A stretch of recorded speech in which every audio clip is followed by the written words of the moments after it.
My brother blamed me for crashing his car. My parents grounded me without any proof.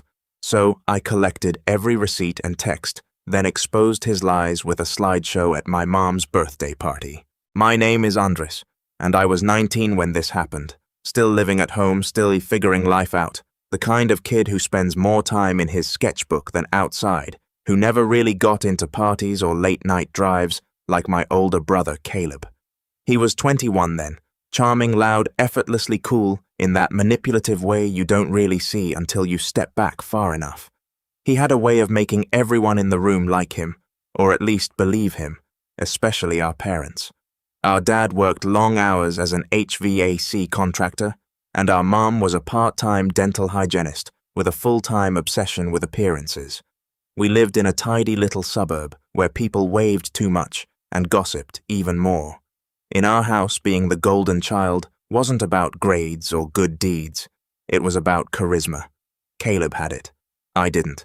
To be fair, I'd never been a problem. I kept to myself, got decent grades, worked at the bookstore down by the lake. Quiet kid, not particularly impressive, which made it very easy to paint me as the scapegoat when things went south.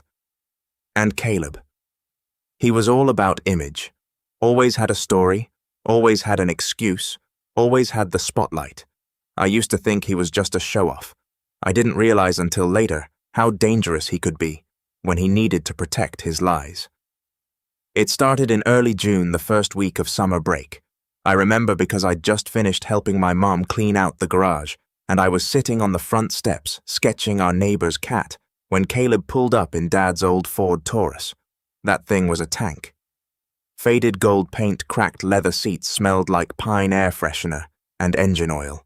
It had been Caleb's car since he rescued it from the driveway a year earlier, even though technically it was still under Dad's name for insurance. He parked it fast, too fast. The front bumper scraped the curb, and I heard something rattling from underneath when he cut the engine. The passenger mirror was missing entirely, and there was a long, jagged scrape down the passenger side. It looked like he'd tried to squeeze past a brick wall and lost.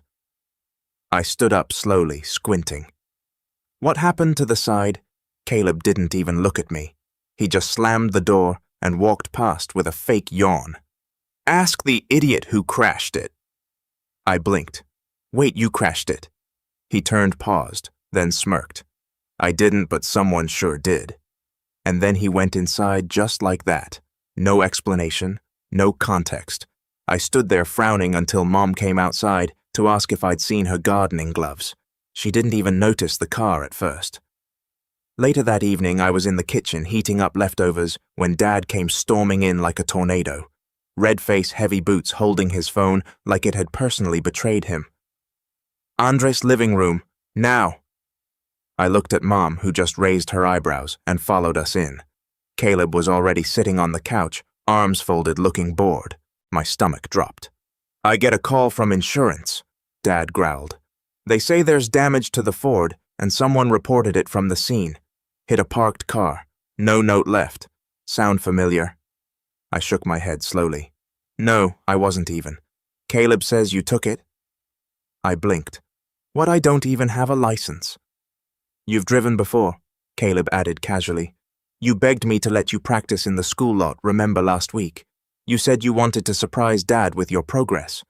No, I didn't, I said sharply. That never happened. Caleb shrugged. Maybe you forgot. I looked at my parents, waiting for them to laugh, to roll their eyes and say, Nice try, Caleb? But they didn't. Dad's jaw clenched. Mom's eyes narrowed. You've been acting distracted lately, she said. Maybe you weren't paying attention. You've been home all week, haven't you? No, I said louder now. I've been working. Ask Marcy at the bookstore. But Dad was already on a roll. You think you're old enough to drive, but not old enough to take responsibility? You took the car without asking, you scraped it, and now we have a claim against our name. Do you know what that does to our premiums? I didn't take the car, I snapped. Then who did? Caleb asked innocently, picking at his thumbnail. Because I didn't, and I'm the only other person who drives it. I stared at him. His face was blank. No guilt, no hesitation, just calm, calculated deflection. I wanted to scream. But you parked it today? Yeah, after I got it back from you. Dad shook his head. You're grounded for the summer. I felt like the air had been punched out of my chest. What, that's insane. No phone, no sketchbook, no bookstore. You're staying home until you learn how to respect people's property. But I didn't. End of discussion, he snapped. And that was it. My summer gone. Just like that. Based on a lie told in a single sentence. They didn't want proof. They didn't want logic. They wanted to believe the kid who always made them laugh. The one who knew how to spin a story. And I didn't have charisma. I had truth. And apparently that wasn't enough. The days that followed were like prison. No TV, no internet, no texting my friends. They took my sketchbooks and locked them in Dad's filing cabinet. Caleb walked around like royalty, tossing the car keys on the kitchen counter every morning like a victory dance. He even winked at me once and said, "Hope you're enjoying your staycation." I wanted to punch him, but more than that, I wanted to prove it. I wanted to make them see who he really was. But it wasn't until that 4th of July cookout, when the backyard was full of hot dogs and uncles and cheap beer, that I got my first clue. Because that was the day Caleb laughed too loud too long and said something he didn't think anyone else would hear. Something that would finally start to unravel everything. I barely remember what song was playing. Something poppy and upbeat, totally wrong for the moment. The kind of song that plays in the background while your life unravels in slow motion. I was holding a paper plate stacked with potato salad I didn't want when I heard Caleb laugh. It wasn't just any laugh. It was his laugh, that smug draw-it-out chuckle that always meant someone else was about to suffer so he could shine. And he totally bought it. Caleb said, voice louder than necessary. I told him, yeah, Andres took the car. I tried to stop him. And boom, grounded for 3 months. Didn't even question it. Honestly, it was too easy. I froze. I hadn't even been near him, just a few feet away in the shade by the back fence, hoping to avoid small talk with our Aunt Sheila. But now, I turned slowly and saw him with his buddies near the grill. Red Solo cup in one hand, burger in the other, grinning like he'd just won a game no one else knew he was playing. They laughed along, not because it was funny, but because that's what people did around Caleb. They followed the current of his personality. I wasn't even sure if they knew what he was referring to. Maybe they thought it was just another prank story, just another wild tale from the Golden Child. But then my Uncle Luis, who had just stepped out of the house with a folder in his hand, paused mid-step. He heard it too. What was that? Luis asked, his voice, not angry yet, just curious, controlled. But his face changed as he approached. He had this habit of narrowing his eyes slightly when he was processing something, like he was sorting through tabs in his head. Caleb's smile faltered just a beat, barely noticeable. Then he turned, exaggerated his usual charm. Oh, hey, Uncle Al, just telling the guys a story. You know summer antics. Luis looked at the folder in his hand, then back at Caleb. Right about that. I just printed something out. Insurance sent me a follow-up report by mistake. Apparently, they had my email from when I co-signed the policy years ago. Weird, huh? He held it up. I saw the logo on the top, Allied Insurance, our policy. The report was only a few pages thick, but it looked heavy in his hands. I figured I'd double-check it before I tossed it, Luis said. Curious thing, though, the claim lists a description of the driver witness statement. Tall, male, early 20s, dark hair, sunglasses, red hoodie. You were wearing that hoodie last month, weren't you, Caleb? The entire group went still. Caleb shifted his weight, the kind of micro-movement you make when you're trying to hide the fact that your knees just got weak. I mean, lots of people wear red hoodies. Luis tilted his head. Sure, but not a lot of them have your plate number or your haircut, and the witness got the timing down to the hour. Caleb's friends looked around awkwardly. One of them took a sip of beer without making eye contact with anyone. My cousin Benny Fake coughed into his elbow. You're saying this like I was the one who did it, Caleb said, still keeping the tone casual, but there was an edge now, a thin thread of panic in his voice. Luis shrugged. No, I'm just repeating what the report said. Thing is, you told your parents Andres did it. That was the moment everything should have flipped, The moment my name should have been cleared, the sentence lifted, my sketchbooks returned, the grounding reversed. But instead, Mom stepped in like always did. "Okay, let's not turn this into a scene," she said, clapping her hands once sharp and final. "It's a holiday. We're all just trying to enjoy ourselves." Louise turned to her. "So you're not curious about the fact that your son lied to get his brother punished?" Mom hesitated just a blink. Then she sighed. "Maybe it was just a misunderstanding." That was it. A misunderstanding. That's all she had to say after weeks of treating me like a criminal. No apology, no acknowledgement, not even a second glance. Dad was standing by the cooler pretending to organize drinks, but I could see the way his jaw was set. He heard it all. He just didn't want to deal with it. I dropped the plate of food on the grass and walked away. No one stopped me. That night was when the rage really hit. Not the loud throw things around kind of rage. No, it was quieter, heavier, the kind that settles in your bones and makes your hands shake when you try to hold a pencil. I locked myself in my room, sat on the edge of the bed, and stared at the window for what felt like hours. I wanted to scream, but more than that, I wanted them to feel it, to see what they'd done. I wanted it to eat at them, the way it had eaten at me every single day of that miserable summer. And just when I thought the damage couldn't go deeper, Mom knocked on the door. I didn't answer. She came in anyway, like always. "We need to talk," she said, closing the door behind her. I didn't look at her. "Look, your uncle made a big deal out of nothing. You know how dramatic he can be." I turned slowly. "You're seriously defending Caleb right now?" She sighed like I was exhausting her. "Andres, your brother, made a mistake. Everyone does. But trying to turn the whole family against him, that's not healthy." I stood up, heart pounding. "He lied. He threw me under the bus, and you let him. You were acting withdrawn," she said. "You've been moody lately, and you did ask about driving. Once, a year ago, in the school lot, for 10 minutes. You've always been sensitive," she said gently, like that explained everything, like that was the catch-all excuse. Sensitive.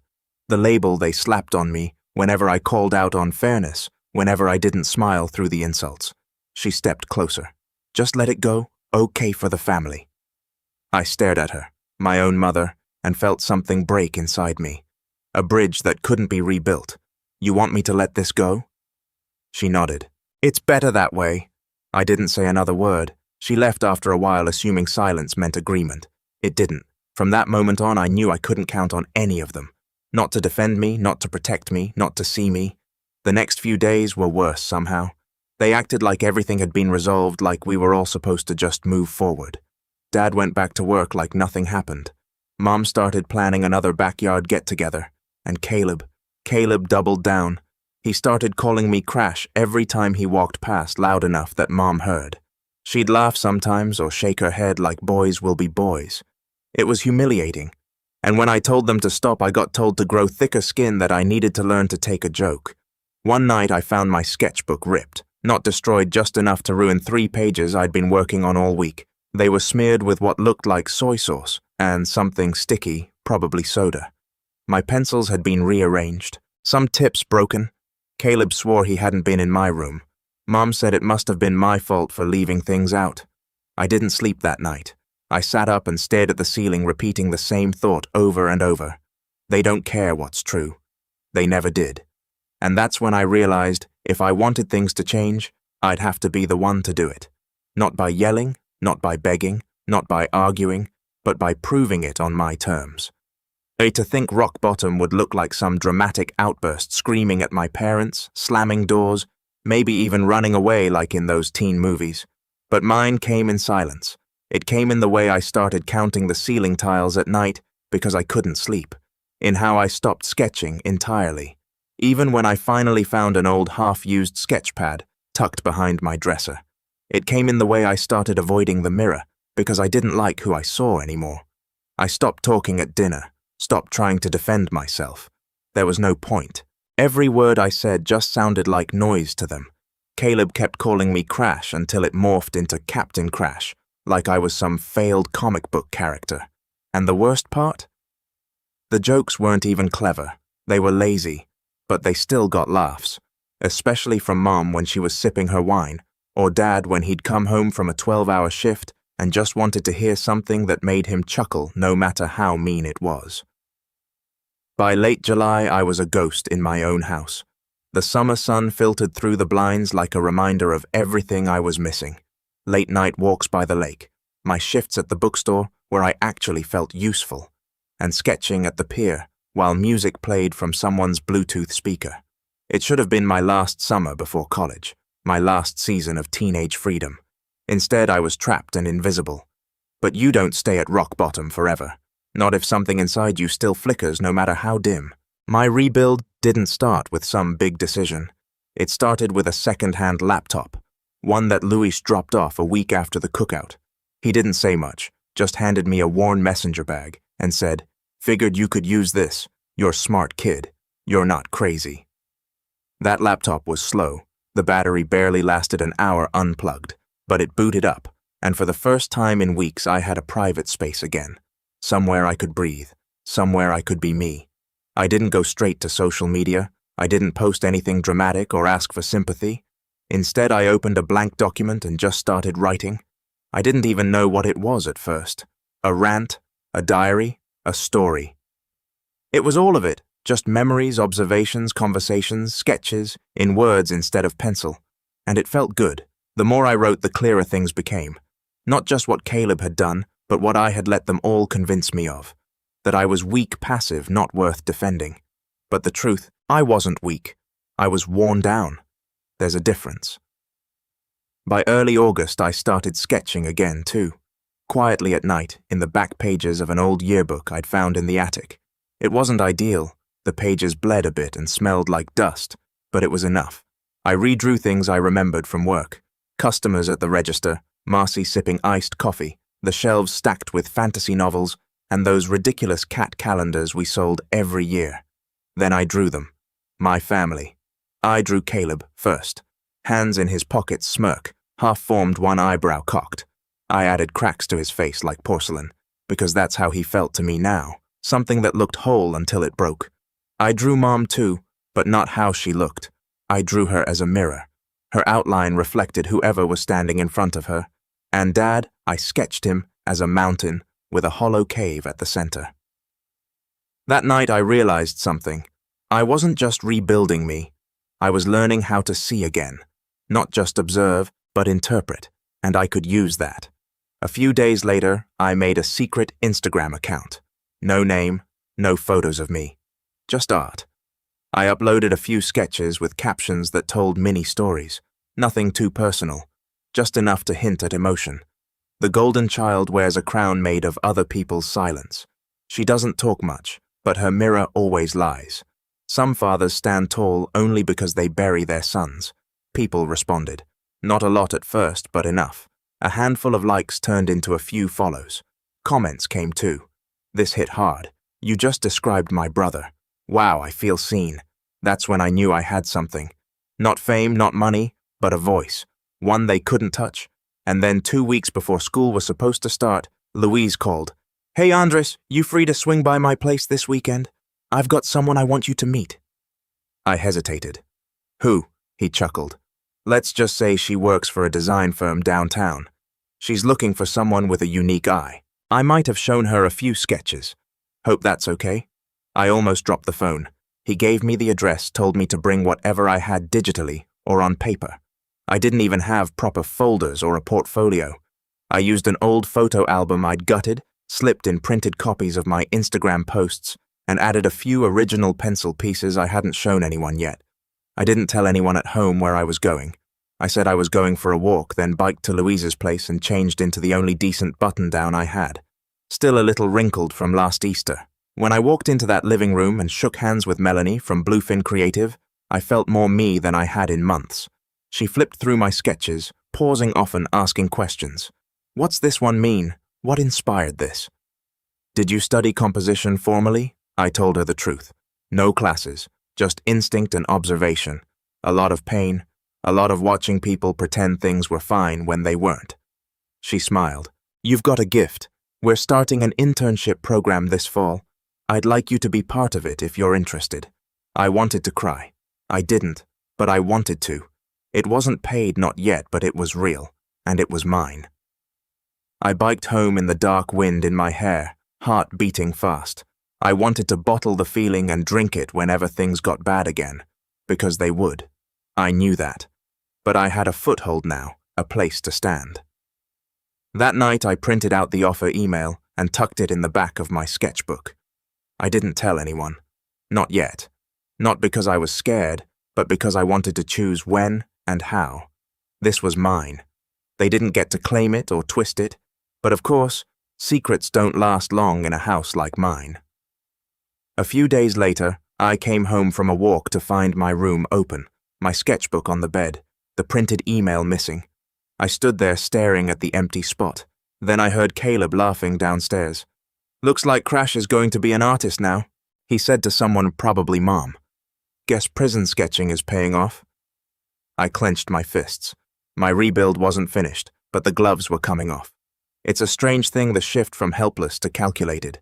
You don't notice it right away. It starts with a decision so small it barely registers. For me, it was when I didn't march downstairs and demand my email back. I wanted to. My hands were shaking, chest-tight words forming on my tongue before I even reached the stairs. But I stopped, because this time I didn't want an apology. I wanted an undoing. So instead of confronting Caleb, I waited. I let him think he'd won again, let him laugh and parade his petty little theft.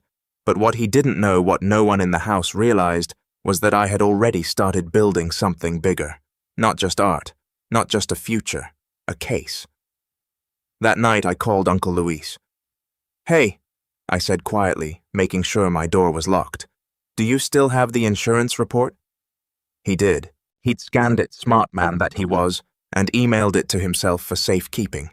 I asked him to forward it. He didn't ask why. I think he already knew. "You thinking of doing something?" he asked. "Yeah," I said, "but not yet. I need more." I needed everything. Over the next week, I started pulling together every thread I could find. I found the old group text from the day of the car crash when I'd been at work all afternoon, and Marcy had texted me around 4:13 p.m. to ask if I could cover the register while she ran an errand. I'd replied with a selfie from the front counter, time-stamped and geotagged. I still had the screenshots. I dug through my old emails too. Found a couple of shift confirmation messages from that same week. It was a small thing, but every piece mattered, every receipt, every timestamp. I even pulled up my Google Maps history from my phone and took screenshots showing I hadn't left the bookstore area that entire afternoon. And then I did something I hadn't done in months. I emailed Marcy. I didn't tell her the whole story, just that I was sorting through some old scheduling stuff and needed help confirming I was working the day of the car incident. She responded the next morning. "Of course you totally were. You covered the register for like 5 hours while I dealt with my tire situation." What I thanked her saved the email and sat back in my chair. That was when the pieces started to click into place. I wasn't just going to expose the lie. I was going to burn the script Caleb had written for our whole family. This neat little narrative where he was the golden boy and I was the expendable understudy. But to do it right, I needed an audience. And I knew exactly when they'd all be in the same room again. Mom's birthday. She always made a big deal about it. Invited half the extended family, made Dad string up lights in the backyard like it was a wedding, wore a different sundress for each part of the day. And this year, she'd planned it even bigger. Family reunion meets birthday bash, she called it. Perfect. 2 weeks out, I started planning. I got an old USB drive from Louise. One of those bulky silver ones with a keychain loop. I loaded it with everything. The insurance report, my texts, email logs, time-stamped photos, Google Maps history. I even added a PDF of the internship email. If Caleb wanted to mock me for getting somewhere on my own, I was going to show everyone just how far I'd come without his tricks. I made folders, labeled them clearly. Insurance fraud work, alibi, art internship, lies just for flair. And then I designed a slideshow. Yeah, a slideshow. Each slide had a quote Caleb had said over the summer, followed by a screenshot or document disproving it. It was overkill.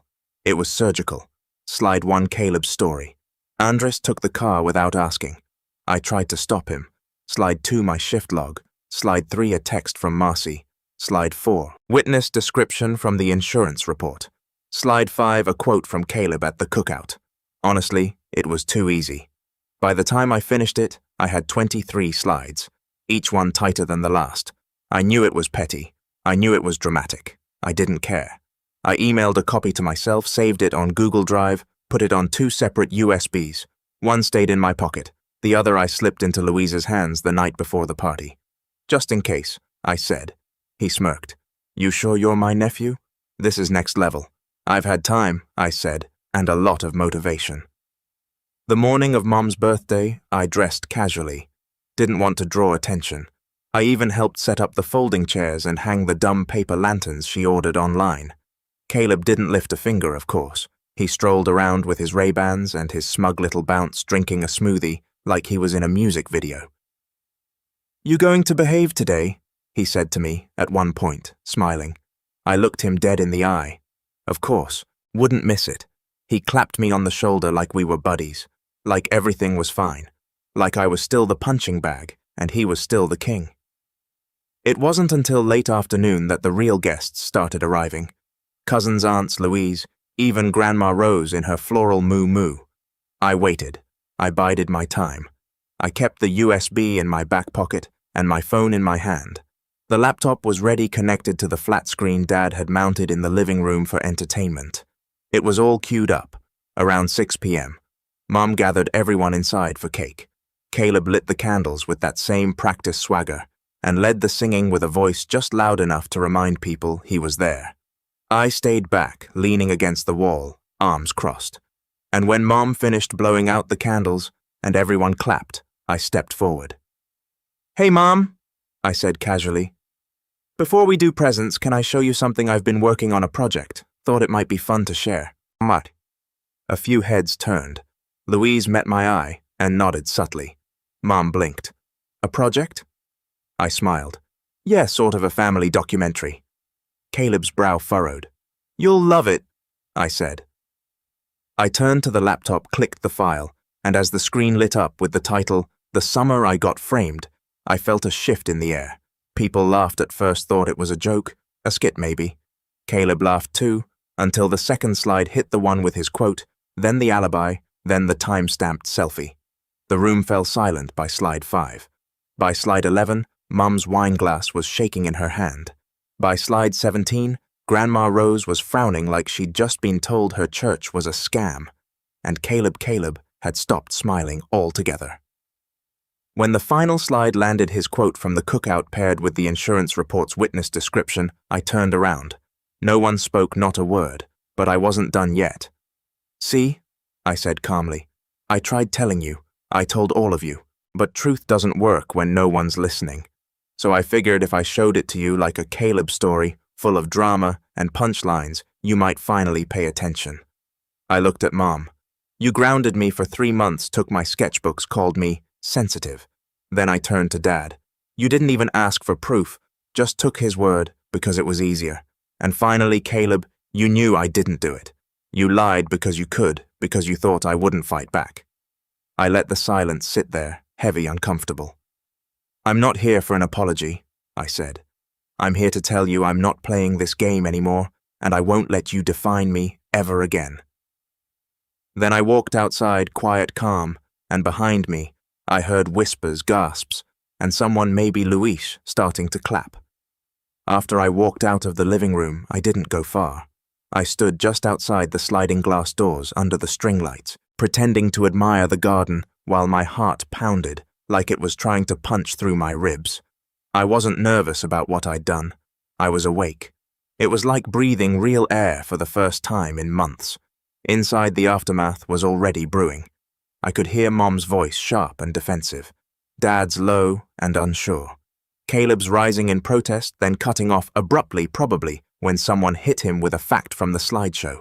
And Louise, I imagined him, standing with his arms crossed, not saying much, just letting the evidence speak. That was always his style. Let people bury themselves. About 15 minutes later, the door slid open. Caleb came out. His face was pale, not angry, not smug, just hollow. I expected him to come at me with some half-hearted apology, or one of those deflections he used when he knew he'd been caught, but didn't want to admit it. Instead, he just stood there a few feet away, mouth opening like he was going to speak, but then closing again. "Got something to say?" I asked, keeping my tone flat. He looked down, hands in his pockets. "I didn't think you'd actually do it." "Yeah, I said you never do." He stood there for another beat, then turned and walked toward the driveway. A minute later, I heard the Taurus start. Then he was gone. That was the last time I saw him that night. When I came back in, Mom was sitting at the dining table with her head in her hands. The guests had thinned out. A few relatives were pretending to clean up, mostly just trying to avoid eye contact. Louise gave me a nod from across the room, and "it's done" kind of look.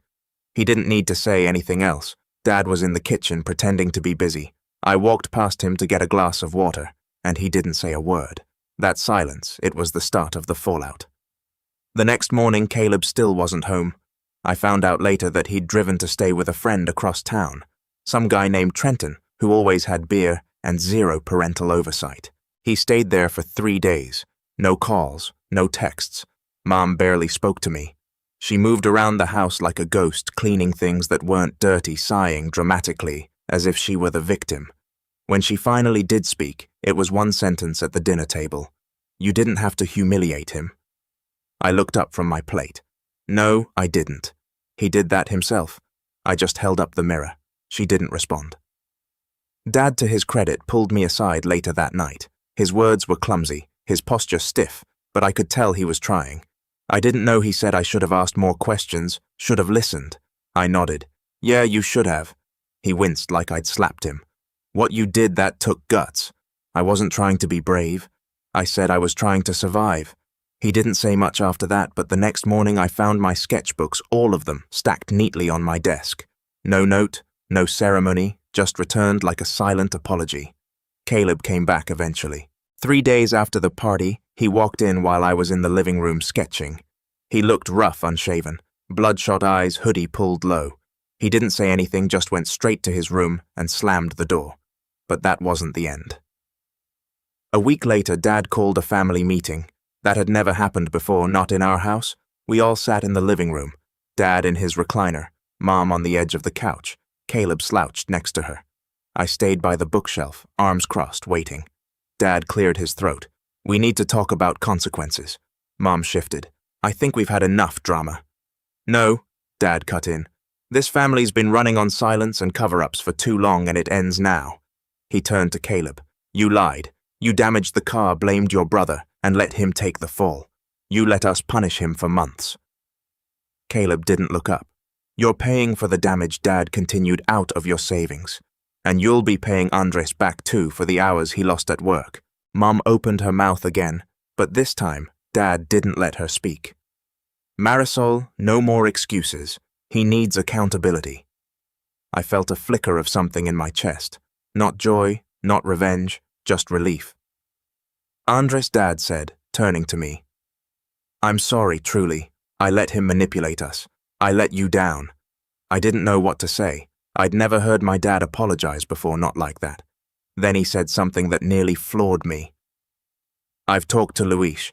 He said you're taking an internship with that design firm. We're proud of you, and we'll support you however we can." That night I sat on my bed staring at the ceiling again, but not out of hopelessness. This time it was disbelief. The scales had tipped. For the first time in years, I felt like the truth had actually won in our house. But there was still one more piece left. A few days later, I asked Luis if he could give me a ride. To where, he asked. "Insurance office?" He raised an eyebrow. "Planning something?" "Just finishing what Caleb started." When we got there, I asked to speak to the claims representative who'd handled the Ford incident, a woman named Claudia. I showed her the same slideshow, the time-stamped alibis, the emails. She sat quietly through all of it. When I finished, I asked her one question. "Wasn't this technically insurance fraud?" She nodded slowly.